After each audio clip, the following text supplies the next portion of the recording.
Ed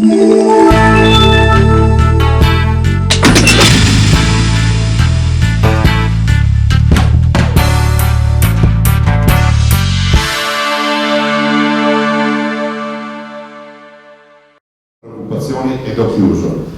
La prima, e lo dicevo prima al Ministro, è rappresentata dal fatto che qui da noi geneticamente i ragazzi, quando pensano all'occupazione, non escludono a priori di poter magari dar vita a una nuova partita IVA.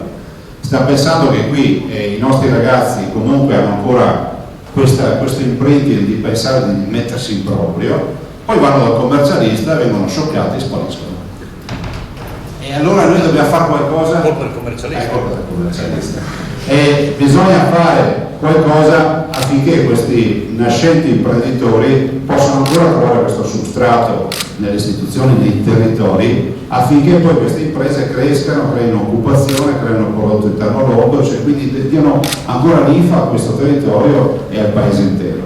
E quindi questa è una prima preoccupazione.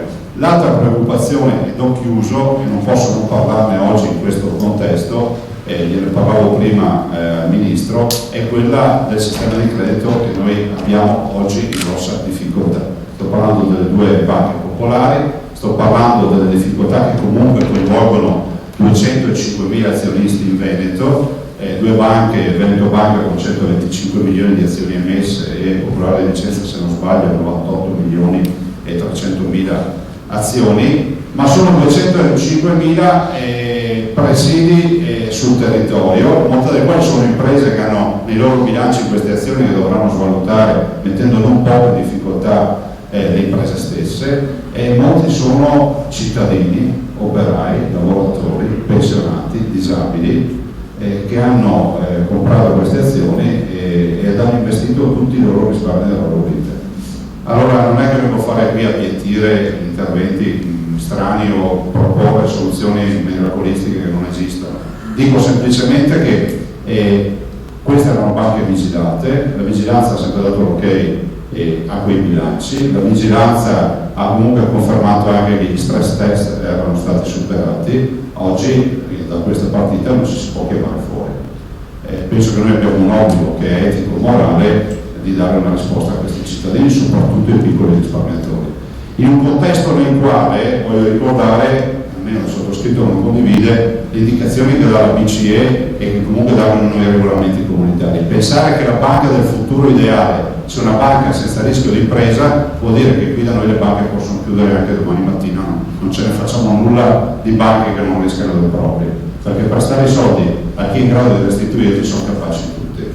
E quindi noi pensiamo che comunque i pugni vadano anche battuti a livello comunitario rispetto a queste regole. Poi noi abbiamo un peccato originale, con il governo Monti purtroppo non abbiamo dato il via ai fondi di salvabanche, a differenza di altri paesi come la Spagna ad esempio, che poi hanno fruito di queste risorse per diciamo, patrimonializzare e sistemare i conti delle banche. Restano per noi queste, come le definisce Obama, banche mutualistiche, sono banche del territorio. Qualcuno si è scandalizzato, Ministro, perché le assemblee dei soci, lo dico un uomo di cooperativa, si fanno negli stadi, nei palazzetti dello sport. E qui funziona così, perché voglio anche ricordare che c'è anche chi ci ha creduto negli anni alla partita delle popolari e cercare di essere presenti sul territorio. Sono banche che hanno sempre risposto alla chiamata, hanno sempre impiegato la raccolta sui territori, sono banche che oggi vivono la difficoltà anche di una quotazione che andranno a fare nel 2016 nel quale entrerà in vigore la norma su bail-in, quindi andremo a chiedere agli investitori di comprare azioni di banche che potrebbero avere azzerate le loro azioni a causa del bail-in, cioè diventa contorta questa partita. Penso sia fondamentale quindi che qualcuno ci dia un'occhiata in maniera molto più intensa e motivata, e noi non possiamo rinunciare al nostro sistema di credito. Sempre di più a capire come si può migliorare la condizione di vita dei nostri cittadini. Se abbiamo più libertà, più flessibilità, più possibilità di modificare e migliorare i modelli di produzione, di organizzazione del lavoro, io considero giusto che questo sforzo vada avanti. Sul piano dei contratti, le organizzazioni, sindacati, Confindustria hanno in corso un confronto sul tema del rinnovo degli impianti contrattuali, è una responsabilità che hanno, io mi auguro che arrivino a concludere, a convenire un nuovo assetto, quindi rispettiamo la funzione delle parti e ci aspettiamo che arrivi un accordo su questo versante. Poi c'era un'ultima domanda.